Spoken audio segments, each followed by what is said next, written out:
Salut. Mr. President, how wonderful to see you again. How are you? How are you? Thank you for joining us once more.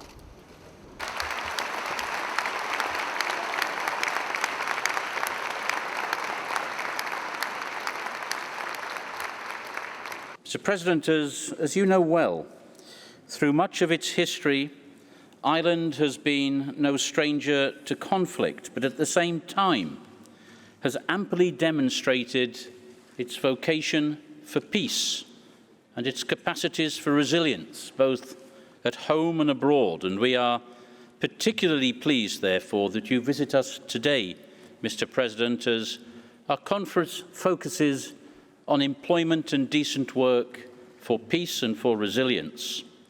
And I think it is also most fitting that you are doing so in the year of the 20th anniversary of the signing of the historic Good Friday Peace Agreement that has provided the foundation for the building of a better, peaceful future throughout Ireland.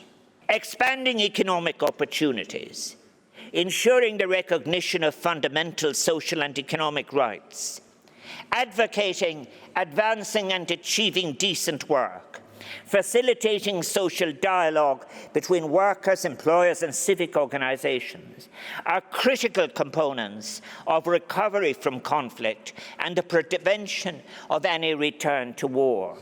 I therefore welcome the ambition to place the International Labour Organization at the centre of our efforts to create a new global architecture for sustaining peace. We, the members of the International Labour Organization, accept a moral, political, social and economic responsibility, not only to the peoples of our own nations, but to the peoples of other nations, and indeed, may I emphasize, to future generations as well.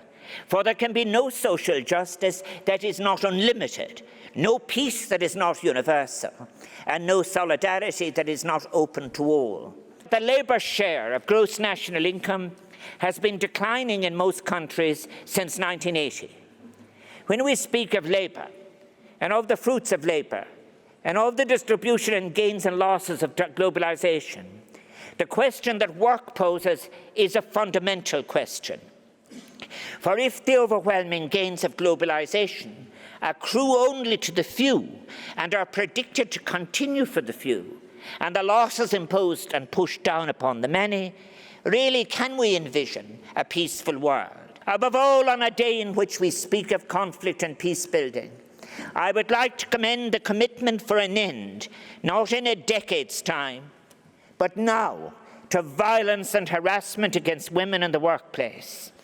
These daily acts of aggression against women are a global outrage, and they know no national barriers. At times they occur within the context of slavery, indentured labour, or physical abduction and abuse. And this must be ended, and it requires a global response through those two vital moral achievements of the diplomacy of the common good, the Paris Climate Accord and the Sustainable Development Goals. We now have vehicles through which we can focus, organise and measure our efforts in a way that will enable us to meet the challenges of our century and build a lasting peace. Decent work, gender equality and climate justice, they are after all at its very core. That is how peace will be built and maintained in this century. A century that must, in new and ever-changing conditions, craft the experience of work within a sustainable, ethical, global citizenship.